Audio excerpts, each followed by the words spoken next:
Begin with what has now become a serious, frequent, racist, anti-Semitic problem within the Democratic Party at a very high level, and a real and clear fear and inability to address this problem and deal with it properly. Now, it's no secret the Democratic Party has long been obsessed with identity politics. Every 2 years, every 4 years, Republicans, anyone that opposes them, racist, sexist, misogynist, xenophobic, homophobic, Islamophobic, they want dirty air, water, and kill Granny. But tonight, that very same party is refusing at this hour to stand up to the bigots and the virulent anti-Semites inside of their own ranks. It's just the latest display of gutless, spineless cowardice at the highest level of what has become this new extreme radical socialist Democratic Party. And it's our top story in tonight's multi-pronged monologue. Now, early this week, House Democratic leadership was embarrassed yet again by freshman Congresswoman Ilhan Omar over yet another blatantly anti-Semitic statement, now this time referencing her colleagues and their alleged dual loyalty to Israel. Now, that historically has been used by other virulent, hateful anti-Semites. Now, Congresswoman Omar is completely and totally obsessed with hating the only democracy and our biggest ally in the Middle East, Israel. Once even tweeting, Israel has hypnotized the world. May Allah awaken the people and help them see the evil doings of Israel. Israel's the victim of terror. Now, that tweet is just the tip of the iceberg, given her recent incendiary statements about, quote, Jewish money controlling Congress and other conspiracy theories about the evil Jewish state. Well, it's pretty obvious that Congresswoman Omar is an anti-Semite. But that apparently doesn't matter to most congressional Democrats. Earlier today, they were forced to put aside a new resolution condemning anti-Semitism. Another answer to that, they couldn't get the votes within their own ranks. Now think about this. The Democratic Party can't get enough votes to pass a resolution condemning hatred, discrimination against Israel and Jewish people. And the Democrats are now proposing what is a generic alternative bill that will condemn the hatred of Jews and Muslims without dare calling out the radical hatred of Omar at all. Now, today, our own Peter Doocy caught up with the Congresswoman to see what she thought about the proposed resolution. Let's take a look at this. Congresswoman Omar, it seems like there's some confusion among your colleagues. Are you anti-Semitic? Congresswoman, can I just quickly ask, would you support this resolution condemning anti-Semitism? My only question, just would you support the resolution condemning anti-Semitism and other forms of bigotry? Congresswoman, would you support the resolution condemning anti-Semitism? Congresswoman, would you support the resolution condemning all forms of bigotry? Her silence is deafening. Now we have tonight 11 pro-Israel groups. They are now calling for Omar to be removed from the prestigious Foreign Affairs Committee, but as per usual, there's absolutely no rush to condemn anti-Semitism on the left. Instead of taking punitive action, Speaker Pelosi is making excuses for the Congresswoman. Now, Pelosi in particular, she's obviously afraid of taking this stand. Why? Because Congresswoman Ocasio-Cortez is publicly supporting Omar. She's tweeted out, quote, if we called resolutions on sexist statements, a good chunk of Congress, well, would be gone. To jump to the nuclear option every time leaves no room for corrective action. So I ask everyone that we practice calling in before calling out. So that means, without a doubt, House Speaker Pelosi is terrified of, yes, being overthrown by even more radicals within her own party. So tonight it's pretty safe to say that the real Speaker of the House for the Democrats is Ocasio-Cortez, not Nancy Pelosi. She's calling the shots. And sadly, this kind of apathy about racism, bigotry inside the Democratic Party, it's nothing new. Hannity history lesson. Remember the Democratic governor of Virginia, the Democratic attorney general, recently embroiled in a blackface scandal. Over the weekend, a Democratic legislator from Maryland forced to apologize over casually using the N-word repeatedly. Then, of course, there is the infamous Linda Sarsour, one of the biggest anti-Semites in the country. Now, Sarsour frequently advocates for Sharia law. She once applauded the genital mutilation of Ayaan Hirsi Ali. She recently blamed the, quote, Jewish media over negative press. And Sarsour is beloved by so many on the left. In fact, she even shared a stage with many prominent Democrats, including recently, presidential contenders Bernie Sanders and Kirsten Gillibrand. And earlier, Sarsour wouldn't even say whether Israel and the Jewish people who live there have a right to even exist. Let's take a look. Linda, do you believe the state of Israel has a right to exist? We'll answer questions later after the press conference. Thank you, Linda. I'll be happy to answer that. Are you going to take questions, Linda? Do you believe the nation of Israel has a right to exist? Do you believe the nation of Israel has a right to exist? Why are you blocking me, sir? Why are you blocking me? Well, these guys are joking in front of me. Linda Sarsour, does the nation of Israel have a right to exist? We are currently... She is ignoring me. Why are you guys pushing me here? To actually expand the language. She said she would answer questions. Why are you here? She said she would answer questions. She is not. Why what do you care? Do you work for Israel? How much do you get paid? Simple question. Again, deafening silence. So what's next for these anti-Semites? What, are they going to support Iran? And there's no surprise here after all, because Sarsour has frequently associated with the vile, hate, racist anti-Semite Louis Farrakhan, who routinely calls Jews satanic and much worse. Take a look. Here the Jews don't like Farrakhan, so they call me Hitler. Well, that's a good name. Hitler was a very great man. The powerful Jews are my enemy. Farrakhan, by God's grace, has pulled the cover off of that satanic Jew.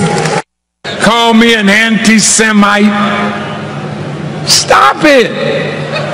I'm anti-termite. As tonight's Hannity's history lesson continues, prominent members of the Democratic Party actually associate with that bigot. And freshman Congresswoman Rashida Tlaib even published an article in Farrakhan's radical newspaper. Remember, President Obama met with Farrakhan prior to his run for president. Of course, this photo that you see right there was kept out of the public eye by Democratic members of Congress and other Obama supporters until after Obama left office. Well, how does that picture make all of you Obama lovers feel tonight? And of course, Obama lovers ignored our reports at the time that Obama worshipped at the Church of GD America with anti-Semitic preacher Jeremiah Wright. This is where Obama adopted black liberation theology. And you may also recall Reverend Wright blamed the Jews for causing a rift in his relationship with the president.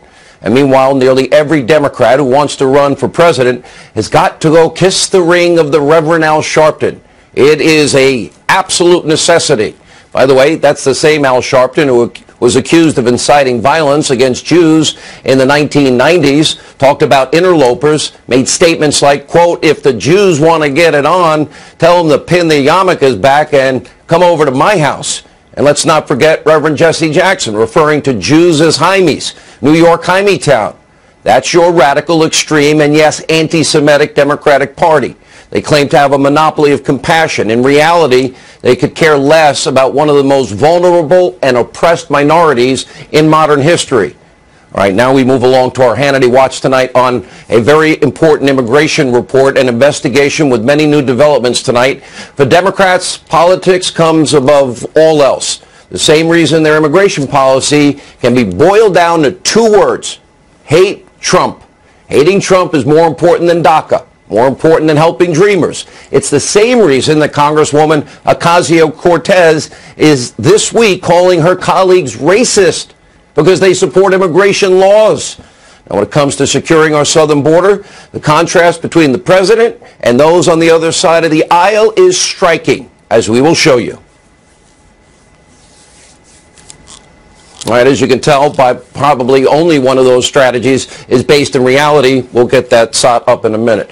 Now, only President Trump's agenda truly cares about the safety and security of everyone in this country.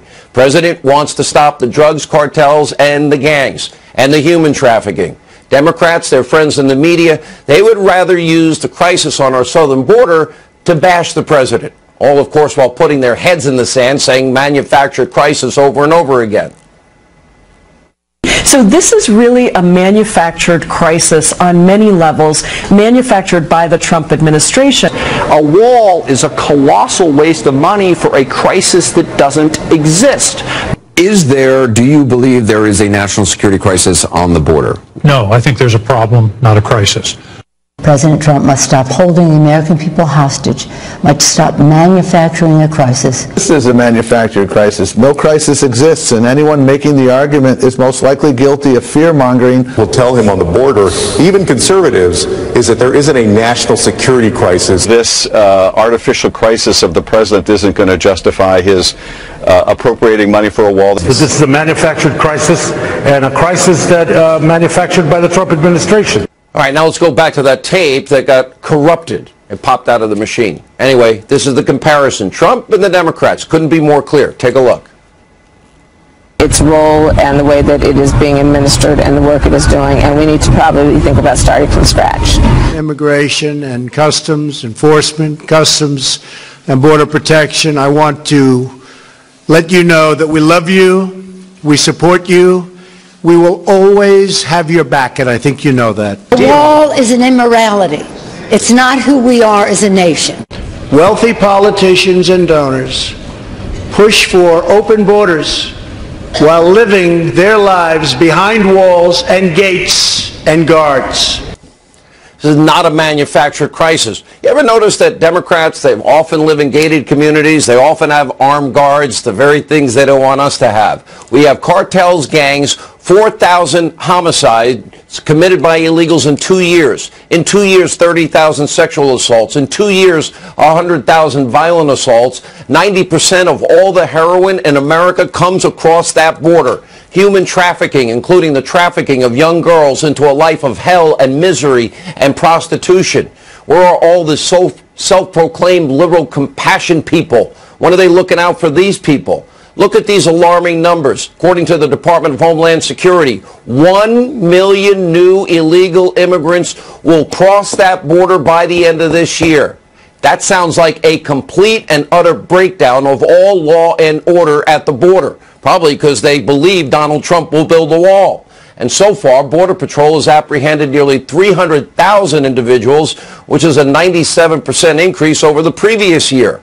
And Border Patrol also recorded a 50% spike in the apprehensions of violent gang members. And get this, 20,000 children smuggled across the border during the month of December alone, and many of which faced a horrible journey where rape, kidnapping, and assault is prevalent. That's not a manufactured crisis. And while most illegal immigrants, I concede, maybe 98%, they come in search of a better life. They're not respecting our laws and sovereignty. But if I am correct in saying just 2% of that million have bad intentions, that is a serious, sizable national security disaster. 2% out of a million, that would be 20,000 known criminals we would be allowing into the country. And meanwhile, the heroin, the fentanyl, continue to pour across the southern border. It is wreaking havoc on tens of thousands of Americans in small towns and big cities.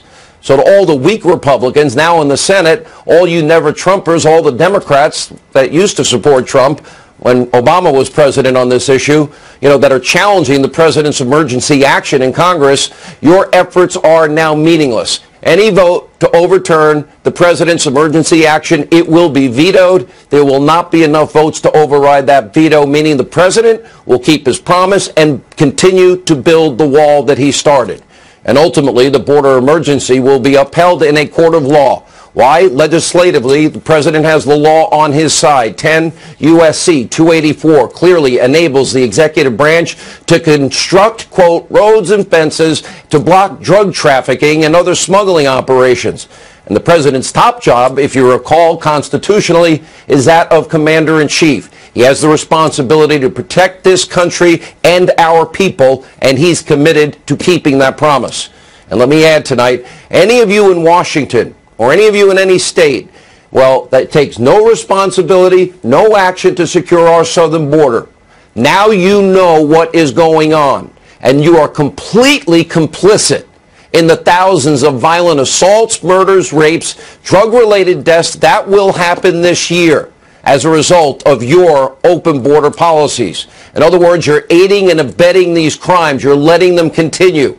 And that goes for sanctuary states and cities. You too are complicit. You're aiding and abetting this criminal activity and violence against some American citizens. Any state lawmaker, governor, back sanctuary policies, guess what? You bear part of the blame. You help facilitate this.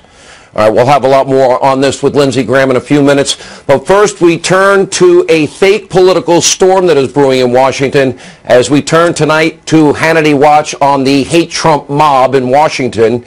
Now, as we predicted, House Democrats, they are waging a political war on any and all things Trump through a seemingly never-ending series of absurd investigations, the widest net ever cast among several key committees, as a matter of fact, up to 8. And now that their 2-year fantasy to impeach the president over Russia collusion, well, now that that is proven false and falling by the wayside, rather than doing the honest thing, admitting they were wrong, apologizing, nope, no acknowledgement, just move on to the next conspiracy, the next lie, the next attempt to destroy a duly elected president. Put it simply, Democrats are not unabashedly reverting to modern-day McCarthyism. They are now asking the question, are you or have you ever been a supporter of President Trump? It's that sick. Now let's look at, for example, lying Adam Schiff, as he hired, get this, MSNBC legal analyst and known conspiracy theorist Daniel Goldman to lead his witch hunt against the president inside the House Intel Committee. Goldman, he was caught promoting what is now the debunked Steele dossier and the fake news, for example, about Michael Cohen in Prague. He was never there. And the problem is that even the author of the dirty dossier that he loves so much, Christopher Steele, he doesn't stand by his own dossier. Michael Cohen wasn't in Prague, and there weren't 2 hookers peeing in Donald Trump's bed in the Ritz-Carlton in Moscow. The now former U.S. Attorney, Joe DeGeneva, is encouraging every one of these witnesses, some 80-plus witnesses just to start, to go in and plead the Fifth. Why would anybody ever want to be a part of this circus and what is clearly a perjury trap, hiring a known conspiracy theorist, lying Adam Schiff? Where are the so-called news outlets covering this? Now look at this. Even former Obama top aide David Axelrod gets it. And former New York City Mayor Michael Bloomberg, they're warning Democrats that they are now headed down a dangerous path and clearly abusing their power. Axelrod warning, guess what? It looks like a witch hunt. Bloomberg warning this lurch leftward is not going to end well for the Democrats. And Democrats are now literally grasping at straws, unhinged, motivated by one thing, hating Trump every second, minute, hour of every day, just like their friends in the media mob. Trump-Russia collusion, a lie, based on a Clinton bought and paid for Russian lie document. How ironic. Which is why the mainstream media, the hate Trump media mob, constantly, they pivot. Okay, that story is not true. let's forget we ever reported that. Let's go to the next lie. Let's go to the next conspiracy. Now that they're over their Russia collusion conspiracies, guess what? That's dead and buried, but they just move on like it never happened. Journalism in America is dead and buried, and so is the Democratic Party at the current moment. Joining us now, South Carolina Senator Lindsey Graham is with us. Let's start with a party. Let's start with a party that can't even make a simple condemnation of virulent racism and anti-Semitism because they don't have the votes. Well, they're afraid. They're afraid of the radical left. But this is going on all over the world, just not in the United States. The Labour Party in Britain is becoming more anti-Semitic by the day. Israel's the bad guy. The Palestinians are the oppressed. You know, Israel gets rockets fired into Israel from Gaza by Hamas. They never say a word. They blame Israel when they fight back. So they're afraid not to impeach the president. They're afraid of getting a primary. They got a billionaire paying money to run against any Democrat who won't vote for impeachment. And they got the radical left threatening to have a revolt inside the Democratic Party if you stand up against anti-Semitism because they hate Israel so much. That's pretty odd. Senator, look, you've been in the forefront of trying to urge your Senate colleagues that this is a national emergency. I gave the statistics. Drugs, cartels, gangs, human trafficking, murder, rapes, assaults. And that's, again, that's only a tiny percentage, but the numbers are real for Americans. That's a crisis. Well, what did we learn today? We had the Border Patrol Commissioner and the DHS Secretary Nielsen testify that family apprehensions have gone up 335%. Unaccompanied minor apprehensions have gone up 55% compared to last year. That if you're a family from Central America and you can make it to the United States, you will never be deported. You can be only held for 20 days and we release you within the country. 2% of the unaccompanied minors who make it to America go back to their home country. Our laws are broken and we need a barrier. The most stunning testimony was a man who's been dealing in sex trafficking, a law enforcement official, and he said that most children brought into America come across the open area of the border because the smugglers are afraid to go through the points of entry. 87% of the people apprehended coming here illegally from Central America never go through a point of entry. We need barriers and we need to change our laws. Senator, so the president, the Congress will veto, the president will veto. Congress doesn't have the votes to override the veto. Conclusion, Donald Trump gets the money to build his wall or continue to build the wall that he's been building.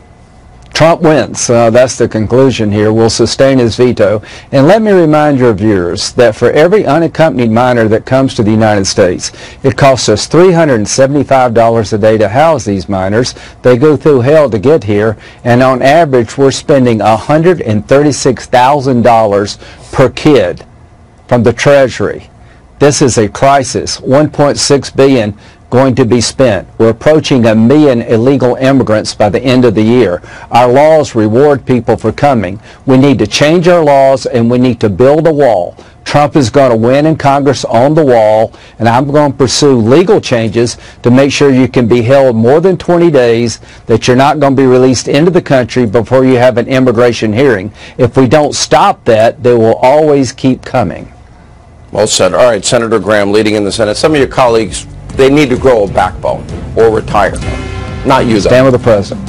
All right. Thank you so much. When we come back, Newt Gingrich, he weighs in on the controversy as it relates to Congresswoman Omar and the new radical, widest net ever cast, phony investigation. What should happen next? Straight ahead.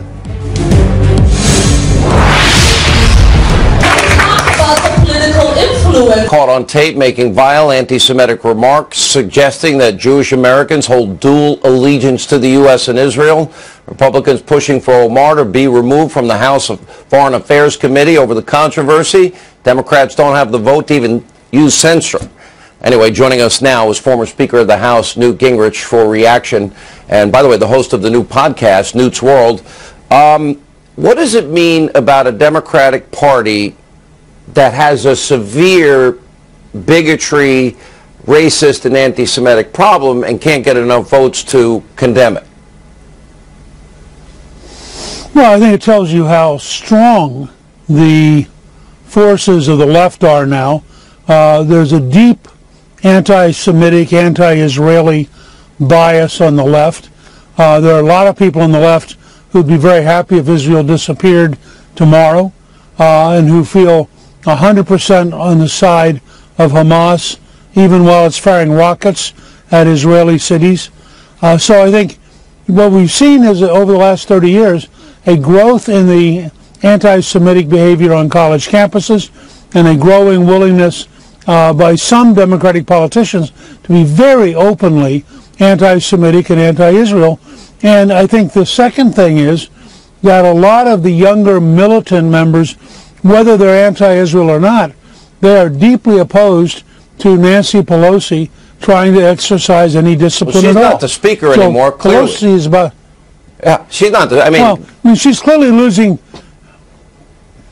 Look, she is losing control of the House. They may be forced in a desperation move to change the House rules to block Republicans from offering anything, which would, I think, lead to chaos. But she can't get her party to stay together. And if you're in a moderate district, if you're in a district that Trump carried, or if you're in a district that's heavily Jewish, and you're watching the Democrats go crazy, and you are a Democratic freshman running for re-election, this has to be a really decisive moment. All right. Who do you stay with? Let me ask you this. So you come to power with the Republicans for the first time in 40 years.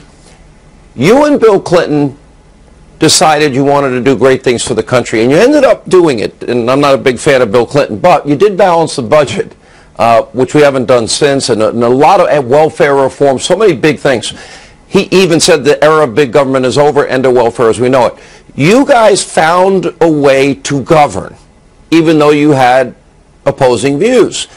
You see now the Russia collusion narrative is collapsed. So now they just move on to the next thing, which is the widest net ever cast to basically look into any and all things Trump rather than govern. How does that end?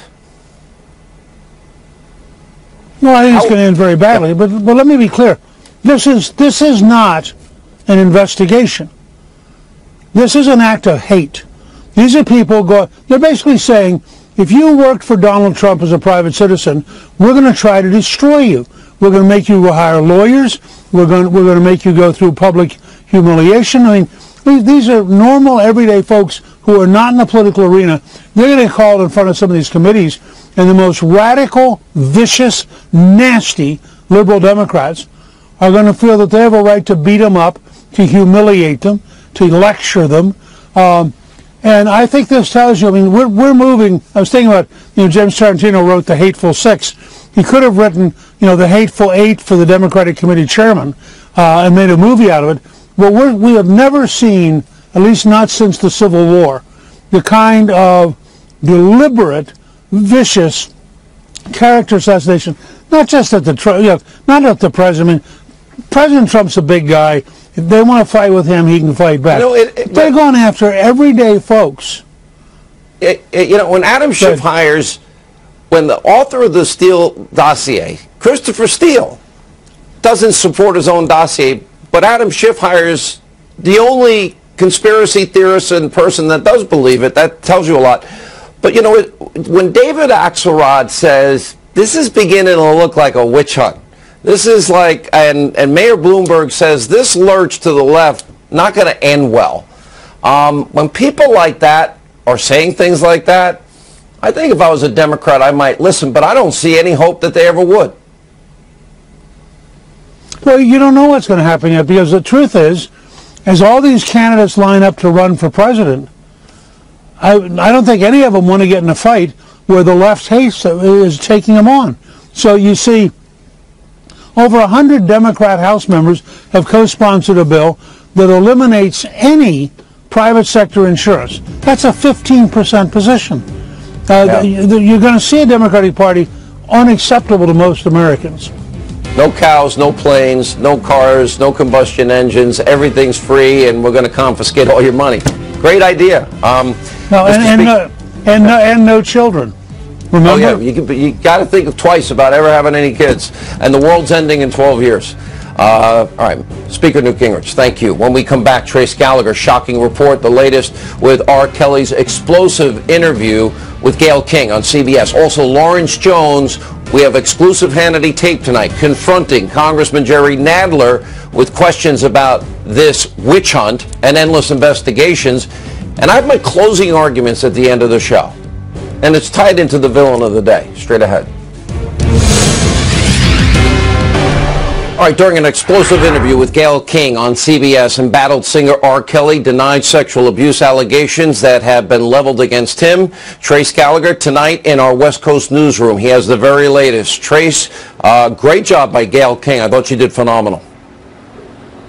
Yeah, and she says she wasn't worried about him, felt threatened by him at all. But R. Kelly, as you know, Sean, was taken back into custody today, and it appears that he'll stay in jail until he comes up with $161,000 in back child support. But that could be the least of his problems, because Kelly is accused of sexually abusing 4 females, 3 of whom were underage at the time. Prosecutors say there is ample evidence to support the charges, including testimony from alleged victims and a reported videotape that allegedly shows Kelly having sex with a girl who repeatedly states that she's only 14 years old.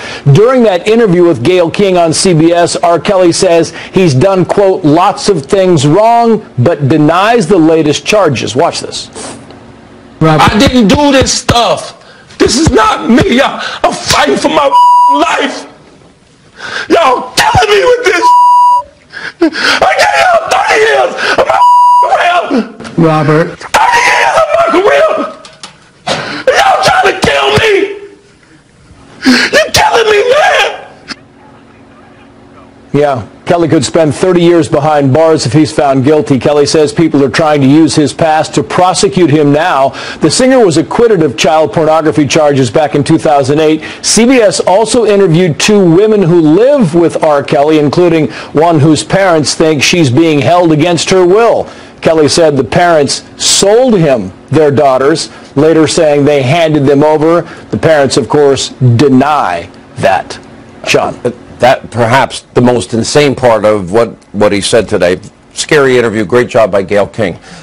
Trace Gallagher in our West Coast newsroom. Also today, our friend, Fox News contributor, investigative reporter for the Hannity Show, Lawrence Jones. He was on Capitol Hill. He tried to ask House Judiciary Committee Chair Jerry Nadler about his investigation into President Trump. Watch this.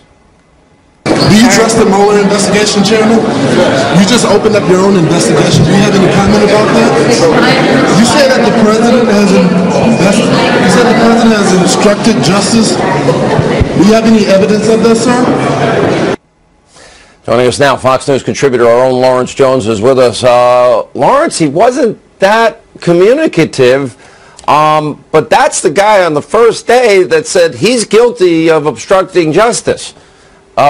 Any reason or no reason at all, legally and constitutionally. That's exactly right, Sean, and he wasn't willing to provide us with any type of evidence of it because there's no evidence of it. What we're seeing right now, Sean, is that the Democrats are seeing that Mueller's investigation is wrapping up. And everything that they expected him to come up with, there's been no evidence of it. And so after saying they trust the Mueller investigation, now they want to conduct an investigation of their own. There's no evidence of it. And this is why libertarians like myself, that are on the conservative wing of the movement, have always questioned the power that the FBI has and members of Congress have, because now they target political opponents when they don't get what they expected. All right, Lawrence, great work today, and I know you'll be back on Capitol Hill a lot. Thank you so much for that tape and that story and sharing it with us. Now, we told you a story yesterday. A conservative watchdog group filed a complaint with the FEC alleging Democratic Congresswoman Alexandria Ocasio-Cortez and her chief of staff illegally funneled nearly $1 million in contributions from political action committees to private companies. My next guest says this could, in fact, have her end up in jail with jail time. Joining us now, former FEC Commissioner Bradley Smith. Commissioner, thank you for being with us. Maybe you could explain it to the average person. It gets complicated, but it really is simple. Okay, well, let's not get ahead of the game and start talking. The penalties can include jail time for knowing and willful violations, but we're a long way from that. They haven't even filed formal responses. But quickly, what is it they're accused of doing? These 2 PACs, Justice Democrats and brand new Congress, took in over $3 million. They then paid about $1.5 million to an LLC owned by Ocasio-Cortez's chief of staff, this fellow Chakrabarti. Now, what was done with that money, we don't know. Chakrabarti says he didn't take any salary, didn't take any profits, But then the question is, what did they do with it? It looks like a shell game in which they spent the money probably to subsidize a number of different candidate campaigns, and that would be major reporting violations and major violations of the amounts that one can spend on campaigns. So we don't know all the facts yet. There could be an explanation that I don't know, but I've got to tell you, I've been in this business for 25 years. I look at it, it looks like a shell game, and it certainly merits a major investigation by the FEC. And we should remember what this, is the Sean, process too. from here? Explain how what would be in this 25 years. What is the next step process?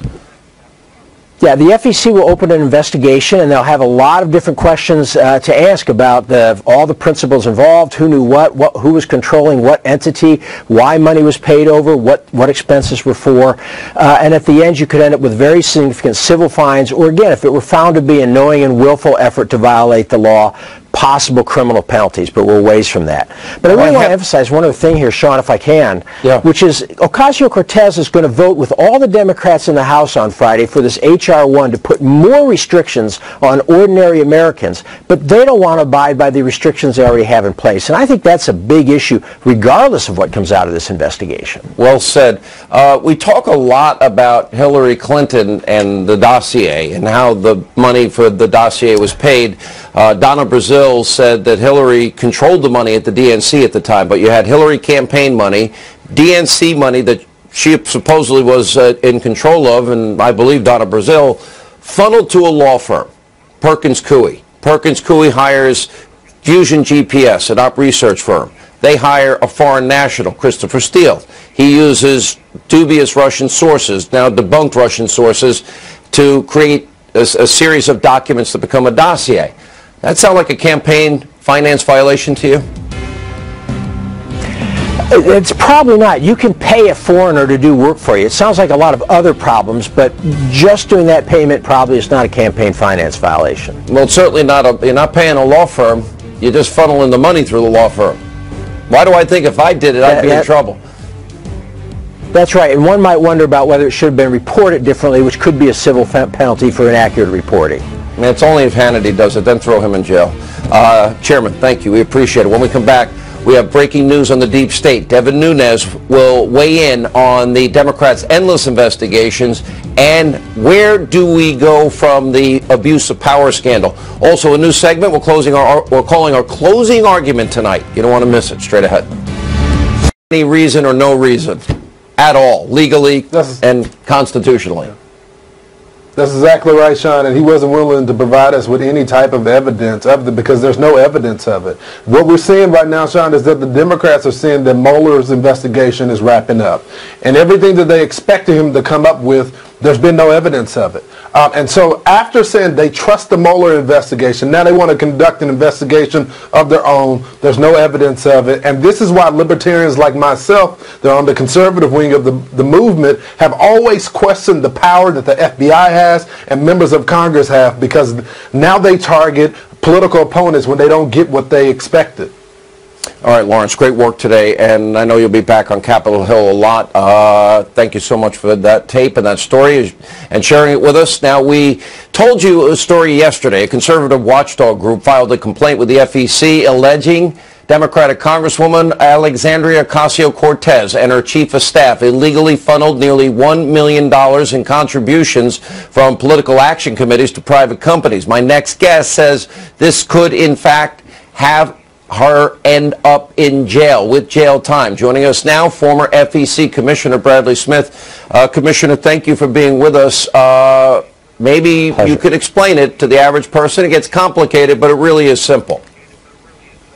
Okay, well, let's not get ahead of the game and start talking. The penalties can include jail time for knowing and willful violations, but we're a long way from that. They haven't even filed formal responses. But quickly, what is it they're accused of doing? These two PACs, Justice Democrats and Brand New Congress, took in over $3 million.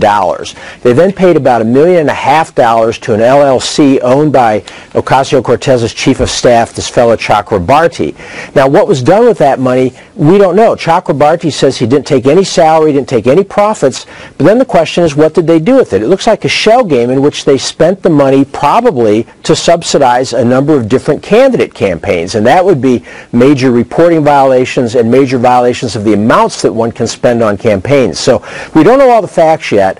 There could be an explanation that I don't know, but I've got to tell you, I've been in this business for 25 years. I look at it, it looks like a shell game, and it certainly merits a major investigation by the FEC.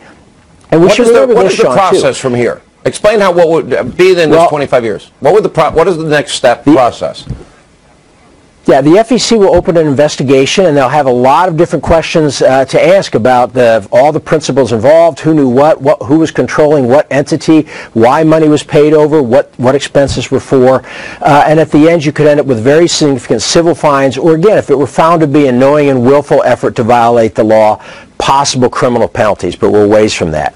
But I really want to emphasize one other thing here, Sean, if I can, which is Ocasio-Cortez is going to vote with all the Democrats in the House on Friday for this H.R. 1 to put more restrictions on ordinary Americans, but they don't want to abide by the restrictions they already have in place. And I think that's a big issue, regardless of what comes out of this investigation. Well said. We talk a lot about Hillary Clinton and the dossier and how the money for the dossier was paid. Donna Brazile said that Hillary controlled the money at the DNC at the time, but you had Hillary campaign money, DNC money that she supposedly was in control of, and I believe Donna Brazile, funneled to a law firm, Perkins Coie. Perkins Coie hires Fusion GPS, an op research firm. They hire a foreign national, Christopher Steele. He uses dubious Russian sources, now debunked Russian sources, to create a series of documents that become a dossier. That sound like a campaign finance violation to you? It's probably not. You can pay a foreigner to do work for you. It sounds like a lot of other problems, but just doing that payment probably is not a campaign finance violation. Well, it's certainly not. You're not paying a law firm. You're just funneling the money through the law firm. Why do I think if I did it, I'd be in trouble? That's right, and one might wonder about whether it should have been reported differently, which could be a civil penalty for inaccurate reporting. I mean, it's only if Hannity does it, then throw him in jail. Chairman, thank you. We appreciate it. When we come back, we have breaking news on the deep state. Devin Nunes will weigh in on the Democrats' endless investigations and where do we go from the abuse of power scandal.